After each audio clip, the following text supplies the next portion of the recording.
So, my name is James Williams Jr., and this is Kung Fu Havoc number 2. And now, I want to post this because someone took care of me today. And I really want to post this because my feelings is hurt and that this really should not have happened. So, years ago, like 4 or 5 years ago, whenever I was discharged, someone got me involved in Vogue Rehab. Uh, this week I found out that apparently the person who was supposed to be tending to me discontinued me without calling me or letting me know because the only thing she told me to do was do research. So, to the fellow that helped me today, thank you for having me go through reapplying, which I should not have had to do. She should have had me transferred to someone else. And I'm speaking on this because this should never happen to anyone. When you sign up for the military, regardless of your MOS, you are serving this country. You are trying to do a service to this country because freedom is not free. For every veteran who has ever signed up, this is for you. Because I hope that this does not happen to you because I got hurt and discharged honorably. And so, in that, they were supposed to help me get into a program to help me get a job. Well, the person that charged me told me to keep doing research every time I called her. Then she pretty much left me high and dry and retired and didn't do anything, never contacted me, never made an effort to make a phone call or anything. Because I told her specifically, I don't do email. I prefer for to be phone call to notify. I never emailed her. I called her because I really wanted to get this done. Well, apparently I'm just another footnote in the history of a veteran that's pretty much been thrown to the back burner. Okay, well, he's not contacting me. How can I contact the person if every time I contact this person, they say, go do research on what kind of career you want because the military's not going to pay for something if you're not going to use it. Okay? I respect that. But after I tell you what I want to do, you shouldn't discourage me. You should encourage me to stop looking for other jobs and do what I wanted to do. So I had to look for something else because initially I wanted to be a gym teacher. Then I found out that that takes 5 years to just get an associate or whatever the hell it is. And I'm like, I'm 40 something years old. I don't want to be in college until I'm 60. So I decided to go for criminal justice. Now I have to reapply for Vogue Rehab because somebody, and I'm leaving off names for legal purposes just in case she's watching this video, I don't want to be sued for her not doing her damn job. You don't do that to people. And you damn sure don't do it to vets. Hell, if I had not fallen in that damn hole at Fort Benning, Georgia, I'd still be enlisted because I damn sure would have re-upped. Unless I died. But, the whole thing is, vets sacrifice the ultimate sacrifice by leaving home to serve this country, to live, eat, breathe, and sleep, die our warrior ethos so that we can make sure that y'all all sleep at night. Now, one of the warrior ethos is about never leaving a soldier behind. And I pretty much was left behind. And the problem with that is that, while I'm waiting on them, the red tape needs to be cut faster. When a person discovers what they want to do, let them do it. Now, here's the thing.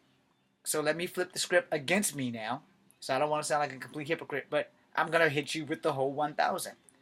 You can get all the goddamn degrees you want in the world. It's still a piece of paper. The guy that's going to be watching this, or the woman that's going to be watching this, is going to see this video and going to decide if they want to hire me or not. Because some people don't like truth tellers. And I am a truth teller.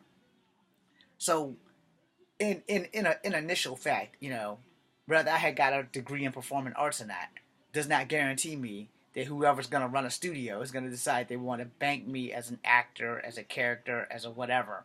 And which is why I started YouTube channeling when I found out what I could do with it. Of course, it hasn't worked out the way I figured it, but in the same breath, no piece of paper can guarantee you a job. There are people that I know that have gone to big universities and still have to wind up pushing burgers because you got to pay your rent. You have to eat. You have to live. And that piece of paper does not guarantee you a job.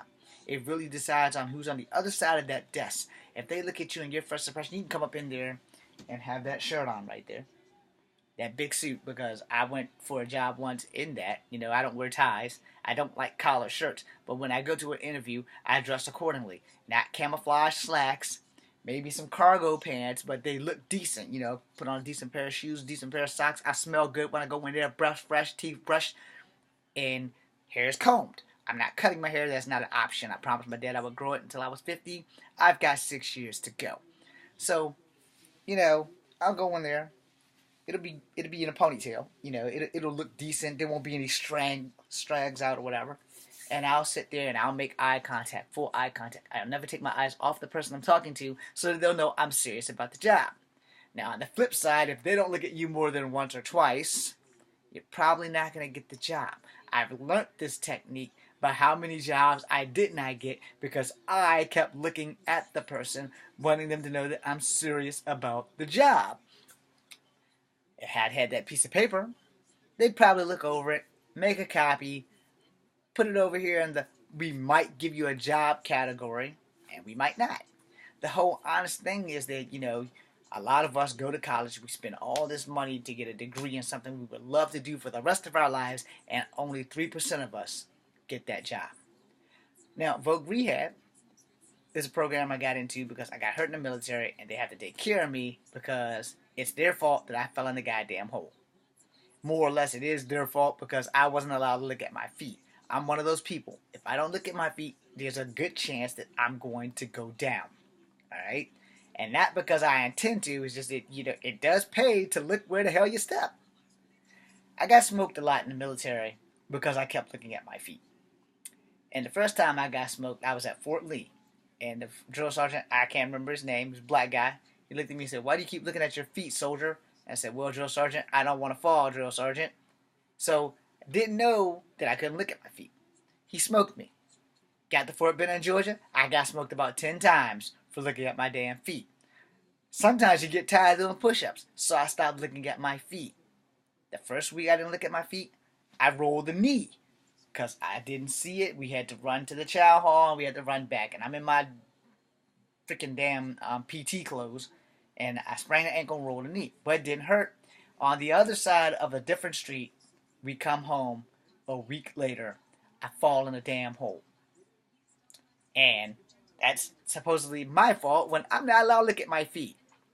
Because every time I've looked at my feet, I've been smoked by a drill sergeant for looking at my feet. So again, a piece of paper is just that. No one can guarantee you that that piece of paper is going to do anything outside of open the door. So you have to be on your A game. When you go to the interview, eye contact, please don't go to the interview stinking. You know, no one wants to deal with someone who smells. And you should always keep a body check, you know. A little bit of smell, carry some smell good on you just in case. You know, it doesn't hurt. You don't want to go in an interview and be your own worst enemy, which I have a tendency to do because I don't know when to shut the fuck up. But as the years have gone by, I have learned to just answer with a simple yes or no. Now, I had an interview up the street from my house with a juvenile detention center. And the only thing that stopped me from getting the job was the fact that they wanted me to sign this contract. And I know you're thinking, what does this have to do with rehab? All right, because I'm doing criminal justice. At least I would like to get criminal justice started if I get this financial aid thing going correctly. The contract stated that if I am fired for any reason whatsoever, I have to pay the company $15,000. Last time I checked, you get a job to earn money. You don't get a job to pay the people who you're trying to get a job money, because sometimes, and I will be honest, shit happens. Most of the juveniles that I know are taller than me. I'm only 5'3" and a half. That doesn't make me any less deadly, because I will fuck a kid up. Yeah, I'm not going to sit there and let a kid whoop my ass, especially one that's bigger than me. But, you know, they were like, well, if you do the wrong thing, or if you do this, there's so many different ways that you can be fired from. And they had already scared me with that right there. And then they dropped the bombshell. We can't hire you if you don't sign this contract. I know who I am. Alright? I'm not a person to take a lot of shit from people. I'm really not. I took way too much shit in high school, and I knew kung fu, and I wasn't broken down like I am now with this hip. It took a lot for me to not fight people. I'm out of high school now. I'm a 44-year-old grown man, and if you think I'm gonna let some 14, 15-year-old that's like 6'2" whoop my ass because the job says I have to, guess who's got to be paying $15,000 to somebody?